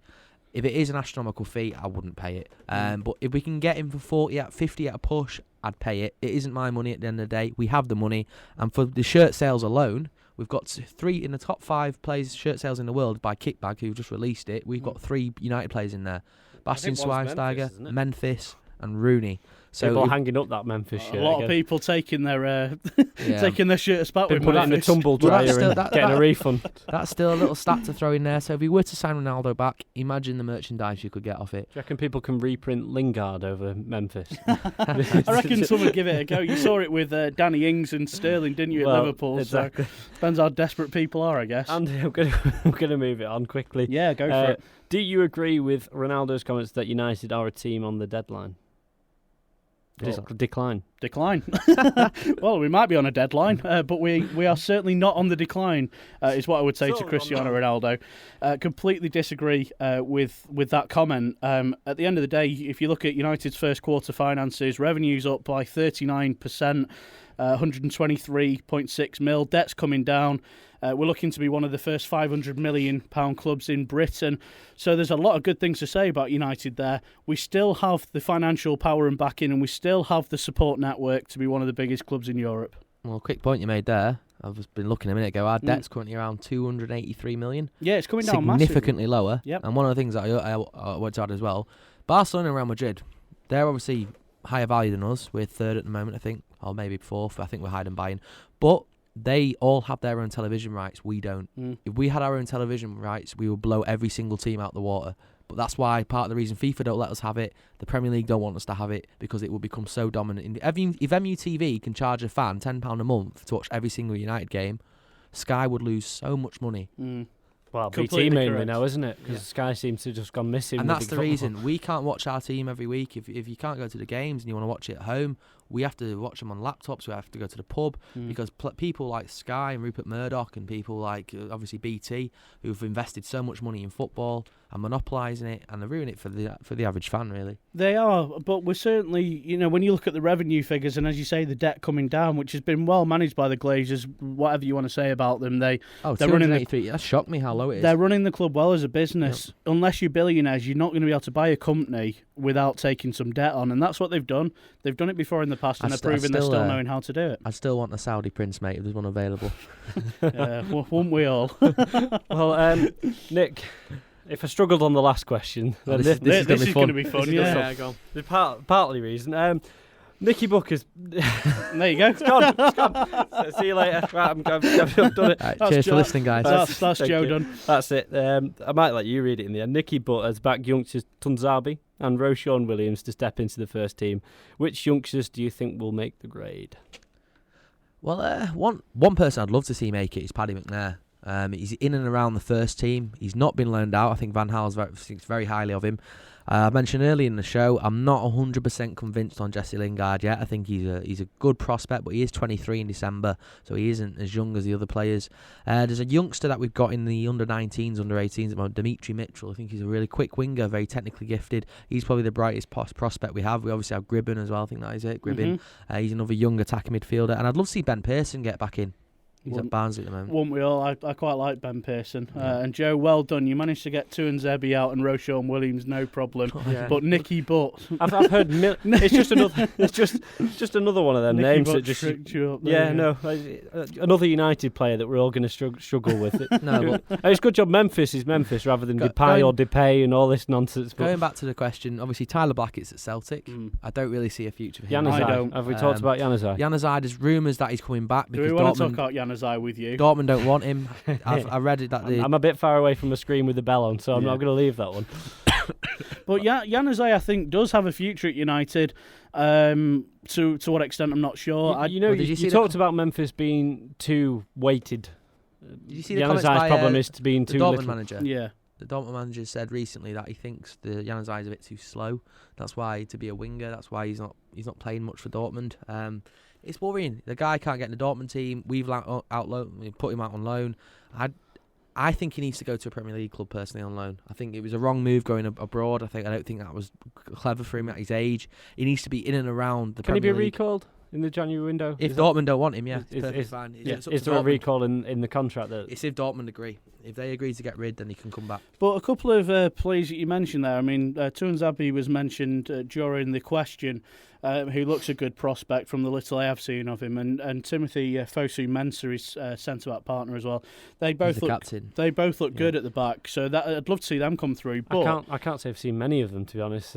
I mean, we've seen glimmers of them, but we know they're good. But I wouldn't say that it's too early to judge them and to even be mentioning them. I think again. What I was going to say is one player that Nick did mention as well as a sort of centre-back option that we have seen more of is Paddy McNair, and I agree with you. See him make it. I think he's a better prospect now than the likes of Phil Jones, whose injury constantly takes him step back. At the moment, I've mentioned this on an early show. Phil Jones is 23-24. Paddy McNair's 20-21. Is there much between them? No, there's not a lot between them. You did the same thing. Chris Smalling, 25-26. Obviously, 1 or 2 years older than Phil Jones, but is he much between Smalling and Jones? There is now. There didn't used to be. A significant push. I would rather invest my time in Paddy McNair.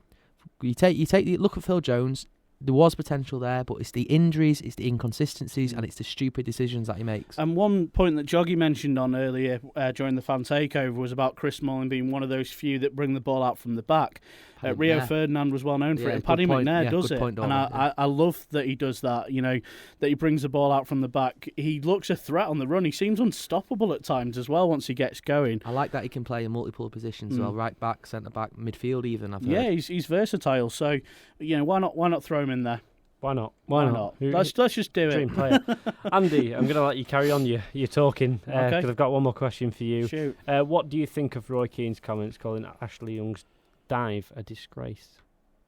It's an interesting one, this, and this is more of the ex-United team coming out and having their say. I think it's fair enough to say that Ashley Young diving is disgraceful. I think to call someone a disgrace for doing it is a little unfair and unwarranted. And the comments that came backed up with that, to say he's not a United player and all this, I think is ridiculous. I think you've got to look at the bigger picture. And yes, the diving is a bad habit and a bad part of his game. But what he's done for the club over the last couple of years has been brilliant in terms of utility. So I think Roy Keane's just a little bit Nicky Butthurt. If I'm honest with you, I think that's half of his issue, that he just can't.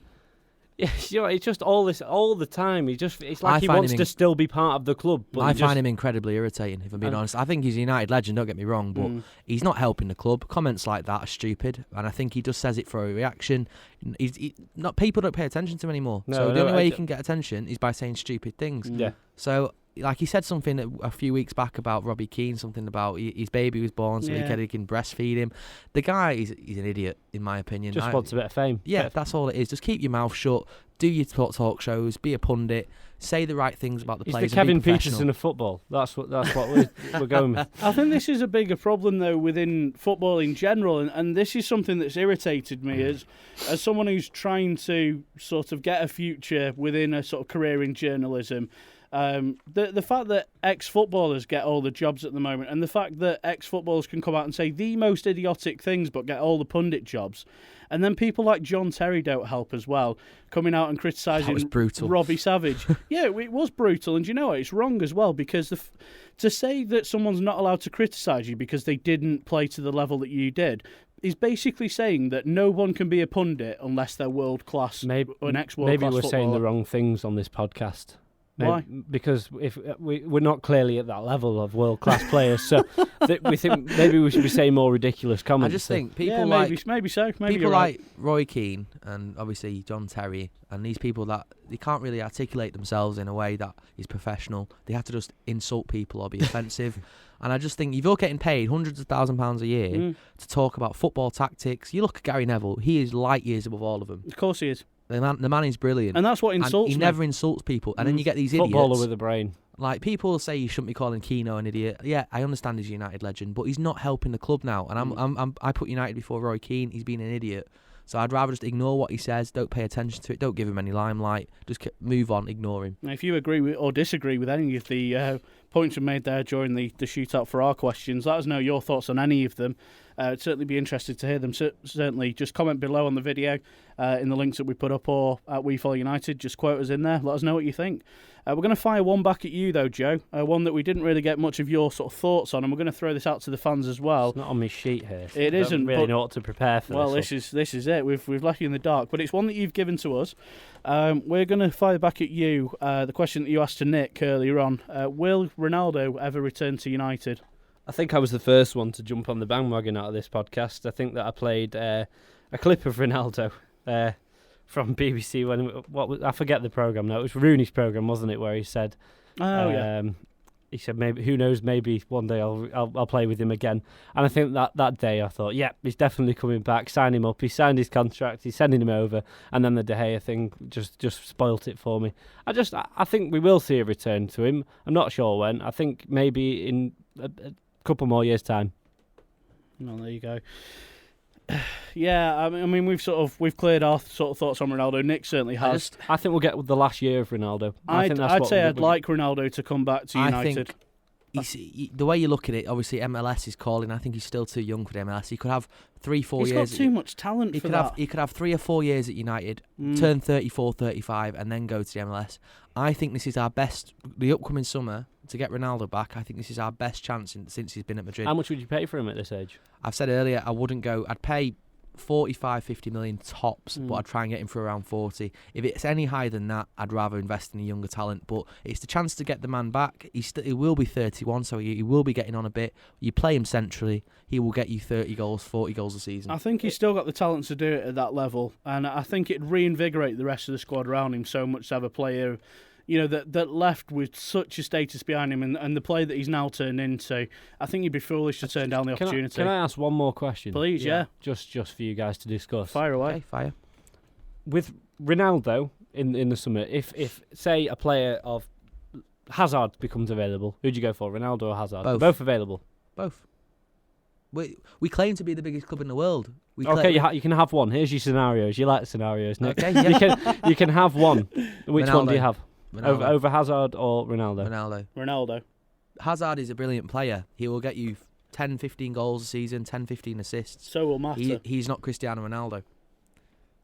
We'll leave it at that. And I think the drop-off you've seen with Hazard as well, shows a little bit of inconsistency and a little bit of confidence play about him as well. If you noticed in Spain at the moment... He's just doing what Mourinho's doing. Whispers, they both want to leave Chelsea. They're just waiting for the payoff. They're just doing the same thing in a different way. Probably. I just think the thing with Ronaldo, the situation that's going on at the moment, all the murmurings and the whispers of a player who wants to leave the club are starting to happen. Everything's been said, everything's been done. And I just think this summer will be critical. He might go to the PSG, but... Bale? I think, look at Messi's situation at Barcelona with the fraud investigation and the tax evading. I can't wait for him to go to jail. Wouldn't that be amazing? He won't go. Benzema was supposed to be going to jail last week. No, they always avoid it. But with us ending on a slightly more light-hearted note, after some very serious and very good discussions and debates this week, we're going to end the show with a new feature. Hopefully we'll become a regular on the show. We're going to look at some of the sort of lighter-hearted and some of the strange and less serious issues, let's say, that have reared their head on social media in the news of the social world, and that is coming up next.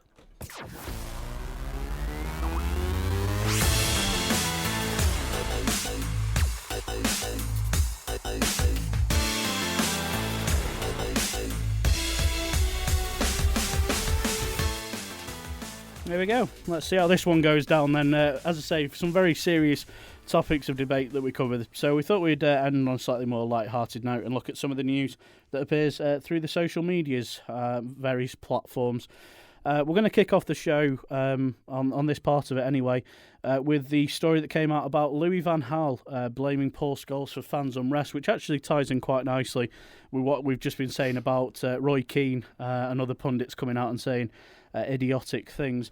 Now, there was an article put out there by at Gouda Anuj, and essentially the point behind it was Van Gaal said, I think that they, as in the fans, were influenced by Paul Scholes and all the criticism. He added to that, when you're yelling attack, attack, attack, when you're attacking for 85 minutes, you have to think to yourself as a fan, hey, this is a quote, hey, is it all right to yell? Now, Nick, I just want to get your thoughts on this, first of all, about a bit of a strange article about Van Gaal sort of continuing to lash out.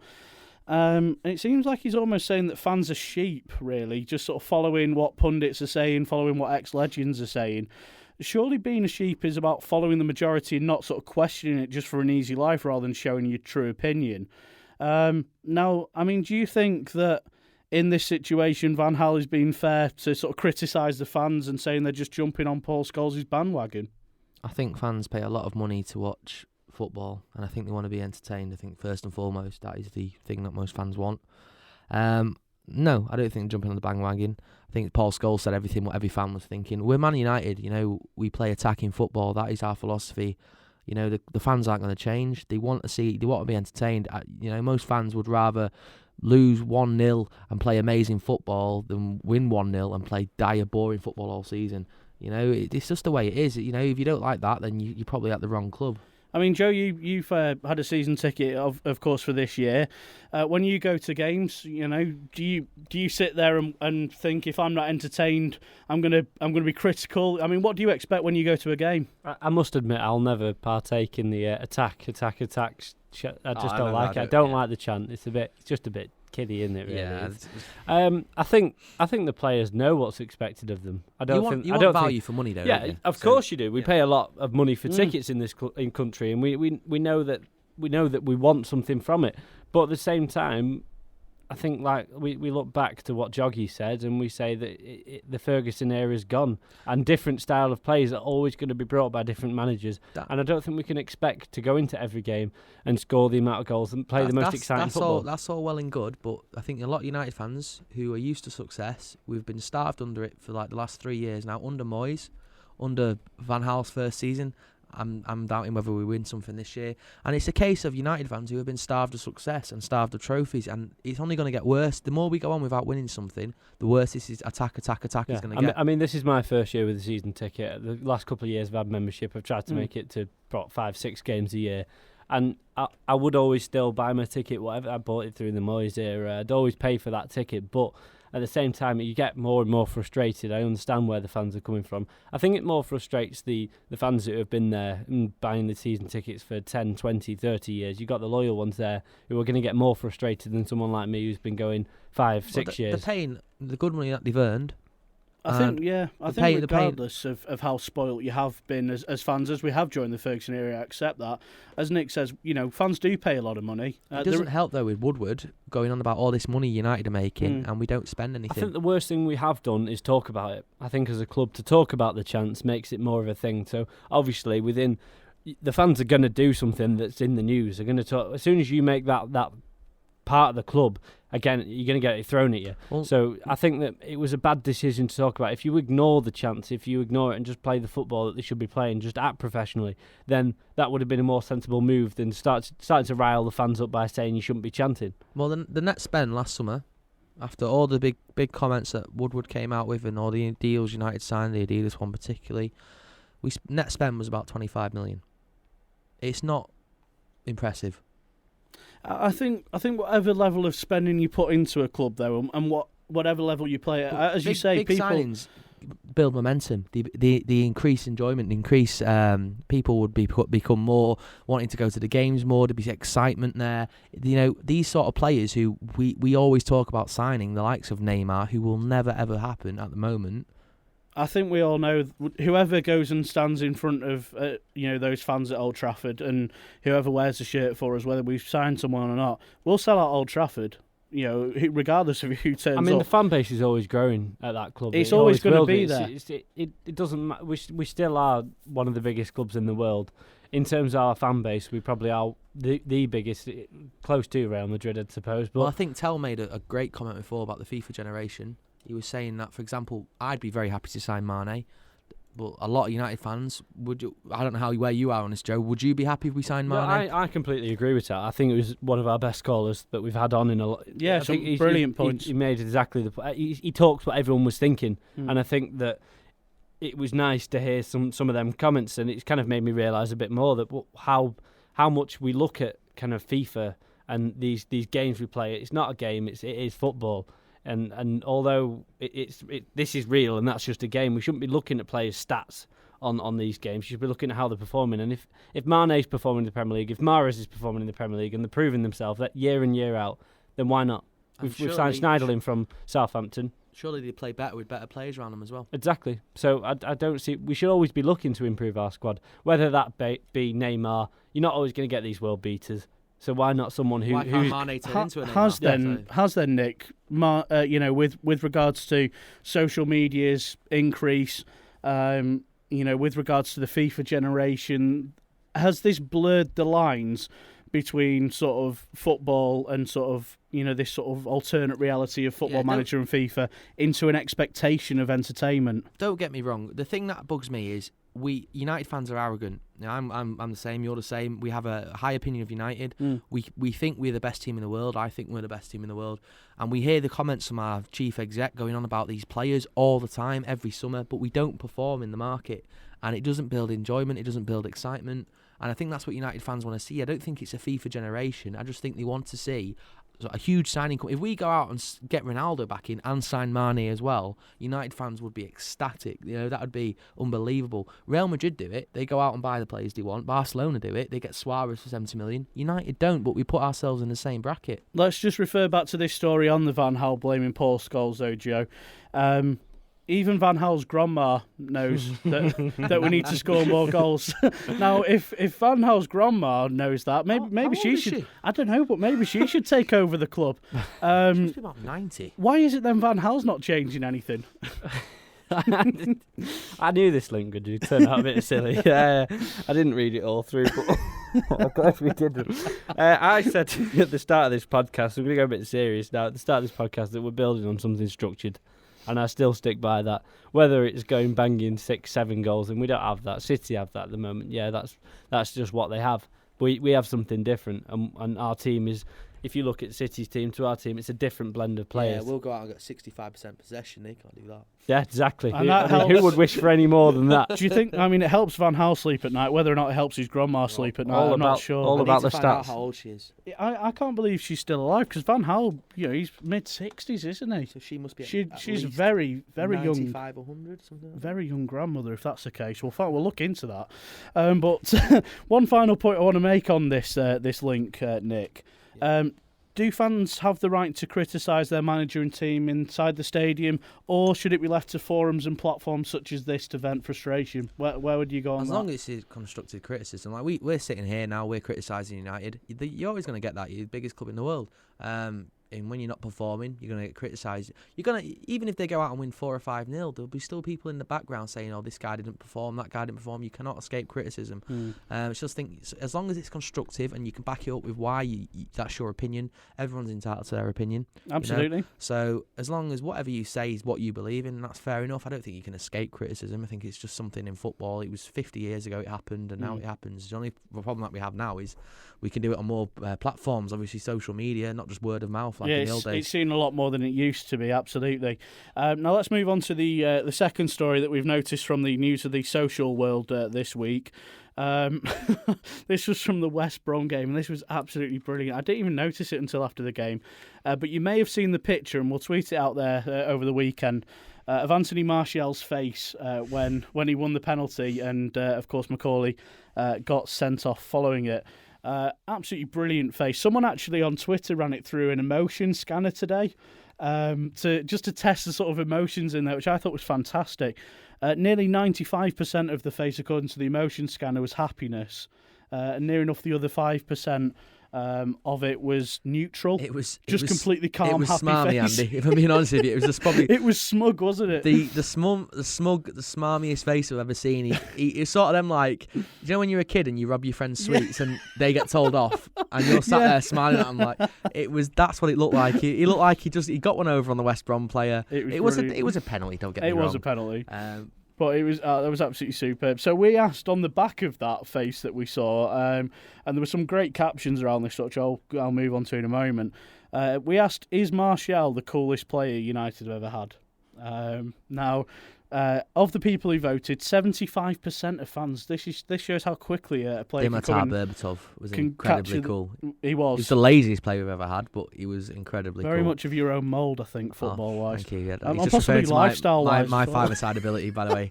75% of fans said Martial is the coolest player we've ever had. Now he's only just come into the club. Like, how incredible is that? He doesn't. Well, my old man made actual point of this. He couldn't believe he was 19. If someone told you he was 27, 28, you wouldn't think twice. There's a maturity well beyond his well age. above his years. Yeah. Absolutely. Some other players that were thrown in there with the people who didn't agree that Martial was the coolest player United have ever had. We had Eric Cantona thrown into the mix. I mean, he was pretty cool. He got the collar up style going. I think when he jumped into the crowd at Palace away and battered someone, I think that took it away a little bit. Took away the coolness a bit. It's still pretty cool, isn't it? How many players do you think want to batter the fans at times? So Kung Fu seems to be a cool thing. Yeah, exactly. There you go. And someone else mentioned Pat McGibbon. Did he even play for United? I have no idea where that one came from. Remember Eric Dijemba. Yeah, so good they named him twice. But Yeah, let us know on Twitter if you think there's been anyone cooler. But three-quarters of the fans think Martial's the coolest player. De Gea's a pretty cool cat. Like. He went in when he arrived and nicked a donut, didn't he? Just walked out. He always looks drunk. Must have got some GCSEs or something. That's usually what they give away for him. But we asked you to caption the picture, and I say we will tweet it out so you can have a look at this one. But there's some great ones here. Tomo at Louis Sext said, that face you make when Chelsea are now 13 points off the top four. So I think that's pretty spot on. I'm going to let you down now as well. Sorry, I've been looking for Van Hal's grandma. All right. I just can't find it anywhere. I was looking here. It's impossible. If anyone can find Van Hal's grandma's name, I will send you a letter of thanks. He was born in 1951, right? So say his mum was 16 when he was born. That still makes his grandma over 100. All I'm getting is Falcao's grandma, which that's a strange one. Well, there you go. We'll go back to some of the captions we had on the Martial photo. Sayafik Arabi says, my reaction when Van Gaal played Martial as number 9. And at John C. Batty says, told you to give me the ball and I'll score. There you go. It was brilliantly smug. If you haven't checked out the picture, do make sure you do. But as Nick says, so sort of cold and composed and above his years in terms of the way he sort of progressed. I mean, how good a player can you see Martial ending up being? In 5 years' time, he could potentially be the best number 9 on the planet. He could be up there with Lewandowski. Now, obviously, I always say Messi and Ronaldo are in a bracket of their own. Neymar is edging closer and closer to that. Lewandowski is probably a close fourth. And then obviously Ibrahimovic, he's getting on, but he's still phenomenal. But Martial is probably the closest thing right now, in my opinion. 5 years' time, he could be in that mould. Top 5 strikers, number 9s in the world. He's in the Golden Boy long list, or supposed short list. There's a load of names on there. Do you think he's got any chance of winning that award, Joe? Not with United currently, no. I'm sorry to say it, but I totally agree. I think that purely, I think if he was at a different club with different players around him, I'd sad to say, we're just not players around him like Silva and De Bruyne, players like that would probably win that award for him because he would have that supply line. But no, Scholesy. If we had someone like that behind him, we got Carrick. Wouldn't believe it's not Scholes. Yeah.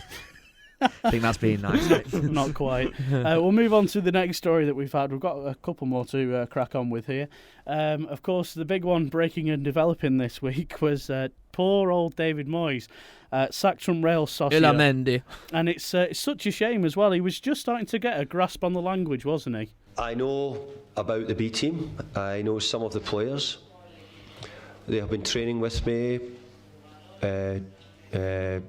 Dos, tres, cuatro times, and but I've not seen them play. Magnificent, isn't it? Just took to it like a duck. Did you see the vine of him shouting Stefano? And someone was like, "You haven't got a player called Stefano." Yeah, and it wasn't just that as well. Of course, as well as being tactically and very well knowledge in terms of the players he had at his own disposal. He seemed to really take to players from the opposition as well, didn't he? People like Cruz and Ramos and Eramendi. Don't get me wrong. I think we're being very cruel. I think he's a really nice man. Oh yeah, he is. He's lovely. And it's the last 2 years have gone completely wrong for him. I thought the Sociedad move was a bizarre one. You're never going to do anything in Spain with a team like that. I think it was stupid for him to go there. He should have probably looked more to Germany, or possibly another Premier League club, a lesser one. Like the Aston Villa job would have been perfect for him. Do you reckon he'll come back and to the Premier League now? Is that? I think he'll struggle to get a job. I think his reputation is that damaged at the moment. There's talks of him going to Championship sides. I mean, he's missed out on the Blackburn position, but Bolton is supposedly after him as well. It's a shocking big drop, isn't it? He'd be playing with most of the United players, wouldn't he? That's true. I feel sorry. I feel sorry for Moyes. It's been such a rough time for him. He deserved the chance for that don't get job me wrong, from what he'd done. When he Everton. took over at United, that was the hardest job in the world. Yeah. And I think I thought he was the wrong man. We all backed him, but he was pretty much there to not ruin Giggs' reputation. That's what I would feel have about liked to take that over. I personally wouldn't have liked that. Poison chalice, wasn't it? It was a terrible thing. We might feel sorry for him. We're having a bit of a laugh and a joke about some of the things, and they are very funny. But social media certainly didn't feel sorry for David Moyes. At Chris Mari says David Moyes replaces spam as Britain's least popular export. So there you go. And there's another one here. SD Ritchie says, I don't know how you can call David Moyes tactically limited. I think the Newcastle job. Personally, I just know. Thinking if he could get a job in the Premier League right now, I think the only team that I'd have him is Newcastle. You're gonna have to read that tweet again because I absolutely love it. I was going to say, I mean, he might fit in here as well, and this might fit Newcastle's philosophy. At SD Rich, he actually tweeted this at the BBC as well, and said, "I don't know how you can call David Moyes tactically limited when he knows the 4-4-2 and quattro dos." Absolutely brilliant tweet that to the BBC, but maybe that'll fit in if he gets the quattro dos going at Newcastle. Who knows? Might turn their fortunes around. McLaren certainly isn't. Anyway, is he? He's having a mare. The first thing I think of when I hear of Steve McLaren now is that hair. It's moving away, isn't it? It's becoming an island. It's the most ridiculous hair I've ever seen. Shave it. I just love the telephone calls. That's what makes me happy. It's just great, watching him on the phone while the game's going on. Absolutely love it. Another job here suggested by @agent_Delaney is Chelsea. Well, I mean, they might need a rebuild, so he might be the man for the job for the year. They're not on a big enough club for Moisey now. This is it. They are on the decline. Although they might be in the Championship next season, which apparently is where his level is now. Bringing Eva back, aren't they, Chelsea, when Mourinho goes? I can't see that. Moving on to the penultimate story, and this is one that we've generated of our own accord as a bit of a light-hearted feature that got a really good response, so we've included it. It was a hashtag rename Wayne. So with Chris Smalling's career revitalised under the name Mike, thanks to Louis van Gaal, which has made him a cult figure now. We tried to. There's flags saying Michael Trafford. It's great, isn't it? Now we tried to figure out how we could do our bit. We've been shouted at for having a go at Rooney, for criticising his form. So we thought, well, what can we do? From our side to improve the fortunes of Wayne Rooney to, revitalise his career. And we decided giving him a new first name would be the key to it. Just a bit of fun. But we have had some brilliant entries, as Joe's having a read through at the moment. And so it's time for the three of us to choose our two favourites, which we're going to put through to the final.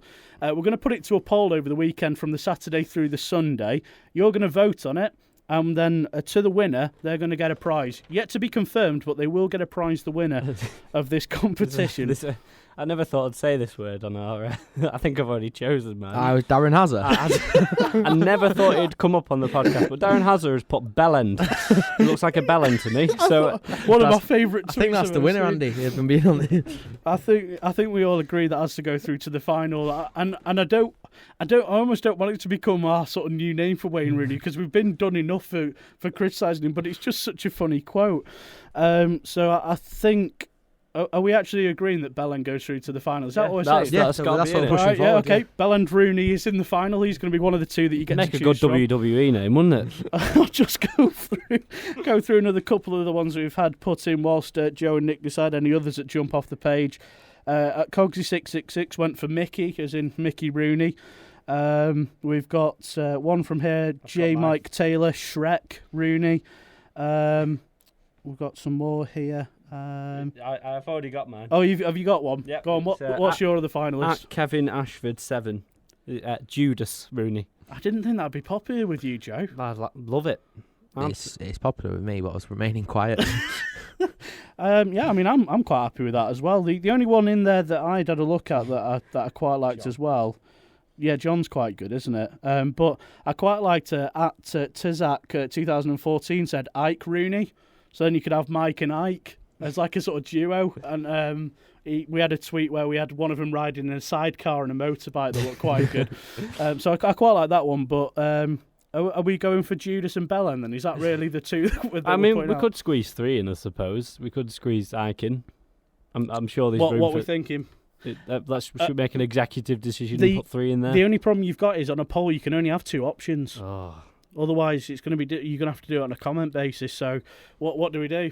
What do we do? Where are we going? What's your thoughts? I think we should have a vote on this. We all agree Bellend's got to be up there. Are you suggesting we put a poll out before the final between Ike and Judas to see who the other finalist is? Yeah, I think there's a playoff round. Yeah, all right, we're having a playoff. So Bellend's through. So congratulations at Darren Hazard. You're through to the final, definitely. You're going to be in Saturday's poll final on Twitter with Bellend Rooney as his new name. We're going to have a playoff, which we'll put up there on Friday through to the Saturday.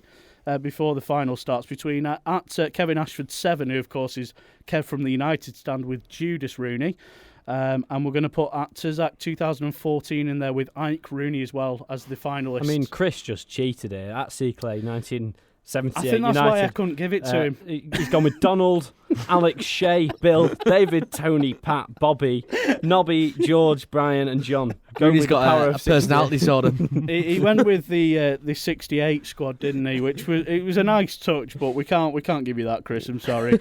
So we've got 1 finalist for definite and 2 playoffs. That should be interesting. We'll put that up tomorrow. So I never thought we'd be that. using that words on the podcast. Incredible, isn't it? But Really let the standards drop on it. that's the magic of this feature. So there you go. That's the finalists there. I'm not sure who I want to win that one. I think either way that's going to be. It's going to go down a treat, yeah. Yeah. So I'm going to finish the show with the tweet of the week, which I'm going to hopefully introduce as part of this feature as a regular. There were a couple of contenders this week. They don't have to be United based. It's just when we're having a look round on social media, just things that catch our eye that are quite amusing. Starting off with one from Kath Shawcross, of course, wife of Ryan Shawcross, who put a tweet up there saying, made sure Ryan Shawcross put his deodorant on this evening, with a picture of Ryan with a nice little deodorant can. This after, of course, Diego Costa's bizarre reaction, accusing Shawcross of smelling of BO. I mean, that surely, Nick, highlights the problems of where Chelsea are going wrong this season, doesn't it? Well, I was about to say, we're talking tweet of the week. I thought I made a sensational tweet about the problems at Chelsea when the main striker is more bothered about the smell of a rival than the actual winning the game. But I think she's also got a bit of Nicky Butt going on. I remain there. quiet. There's definitely something going on. Is Nicky Butt going to become like a new phrase on the show as well, is I it? think so, maybe. Well, there you go. Another contender for tweet of the week as well was from the joe.co.uk guys. These make some absolutely brilliant videos, and there was one this week, of course. The John Lewis Christmas advert was up earlier in the week, and they made a spin-off with Mesut Ozil always finding a man in space. Holds up the sign saying, I will assist you during the advert, and sends Wenger a telescope that shows times when Arsenal used to win trophies under Wenger. I don't like Ozil. He's like, when you look at a person, you judge whether you go for a pint with him or not. I wouldn't go for a pint with him. Oh no, I definitely wouldn't. Do you think he even drinks pints though? No, I just think he's got one of those faces. Like, he strikes me as a lives in a lemonade pond for the rest of the for the week, doesn't with Nemo. One thing we will say of Mesut Ozil, though, I used to be able to find him, so we wouldn't have any trouble there, would we? You got the joke. he did set a record, didn't he? 6 consecutive games he got an assist in. So Still don't like him. No, I don't either. I'd rather have Lee Catmull. I mean, in my Di team. Maria set a good record on assists, and look where he ended up. Ruud van Vardy in your team as well, going for the record. Third tweet of the week contender that didn't quite make it. This is the final of the contenders that didn't make it. Was from Villa fans at Villa News Only. I don't know if you saw this, guys, but the Rudy Gusted throw-in. They've put Gusted makes Joe Hart look like Brad Guzan with a cheeky throw-in. I think it was one of the most unsporting moments I've ever seen. What made me laugh about it, though, that's England's #1 goalkeeper. Yeah. I know it was thrown a little bit hard. Yeah. But you'd expect him to still manage it. It was so funny. The ball had been kicked out for a stoppage. Rudy Gusted goes and runs over to give the ball back to Joe Hart. He does throw it quite hard at him, and Hart miscontrols. England #1 to sort it out. Miscontrols it. I think is still a fair word to use. And it goes out for an Aston Villa corner, and then Rudy Gusted connects with the corner and puts it just over. If he'd have scored that, the scenes, as Carrick fan would have said, the scenes. Get him. But to end the show, the tweet of the week that we actually gave out, and it sort of saddens me to say this in a way, but that he definitely deserves it. On the week, of course, that commemorates Remembrance Day, of course, which was just yesterday, Armistice Day, and Remembrance Sunday just gone. A brilliant tweet from Wayne the Gooner at WK Hughes. He put a picture up of his little boy over a Subbuteo pitch. He had the players lined up in a circle around the ball. And he was stood up with his hands behind his back, with his head bowed. And he put on the tweet, haha, my boy is a loon. He's just set this up and said, be quiet, Dad. It's a minute's silence. I just thought that was absolutely brilliant. Good to see as well that, with Remembrance Sunday, Armistice Day and the rest, that football is passing down to the younger generations, the importance of that, and a wonderful tribute. So I'm going to give that tweet of the week. I thought that was absolutely brilliant. So well done, Wayne the Gooner, for that tweet. So that's all from us. So record length. It's been a long one. It has been a Record long one. length podcast. So This is what happens when you take a couple of weeks off, isn't it? But we're trying to get fans familiar with the winter break. So I think that's caught us up well enough, though. I'm still awake. I think that's everything covered, just about. You might have to split this one up into listening chunks, to be honest. But we'll put this up later on. It'll be up Thursday night. So have a listen. Let us know what you think, as always, at WeFollowUnited on Twitter. Thanks ever so much for your time in listening. And do stay well prepared during the international break. We'll see you next week.